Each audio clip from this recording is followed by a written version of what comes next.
திடீரென்று மீண்டும் மழை பொழிகின்ற நிலைப்பாடு காணப்படுகிறது. திடீரென வீடுகள் பல உடைந்திருக்கின்றது. கொழும்பை மையப்படுத்தி பரபரப்பு ஏற்பட்டிருக்கிறது. இன்னொரு பக்கம் பலியினுடைய எண்ணிக்கைகள் எல்லாம் அதிகரித்திருக்கிறது. இவைகள் சார்ந்துதான் நாங்கள் பார்க்க போகின்றோம்.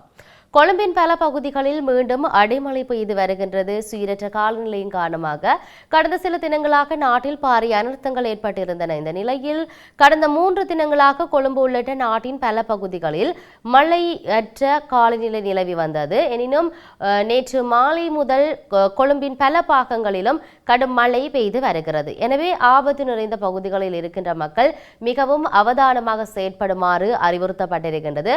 தொடர்ச்சியாக வானிலையானது மழை பொழியும் என்று சொல்லப்பட்டிருக்கின்றது. எதிர்வருகின்ற நாட்களில் இது இவ்வாறு இருக்க கொழும்பின் மழை வெள்ளத்தினால பாதிக்கப்பட்ட பெரிய தூண் ஒன்று சரிந்து விழுந்ததால 5 வீடுகள் உடைந்திருக்கிறது. அந்த உடைந்த நிலையில் ஒரு பரபரப்பு நிலை காணப்படுகிறது. ஜெம்பட்டா வீதியில் அமைந்துள்ள 95ஆம் தோட்ட பகுதியில் உள்ள 5 வீடுகளே இவ்வாறு நேற்றிரவு உடைந்து விழுந்திருக்கின்றன. அண்மையில் ஏற்பட்ட அனர்த்த நிலைமை காரணமாக அந்த பகுதியில் உள்ள மக்கள் ஏற்கனவே பாதுகாப்பான இடங்களுக்கு மாற்றப்பட்டிருந்தனர். இதன் காரணமாக எந்தவித உயிர் சேதங்களும் ஏற்படவில்லை என அறிவிக்கப்பட்டிருக்கிறது.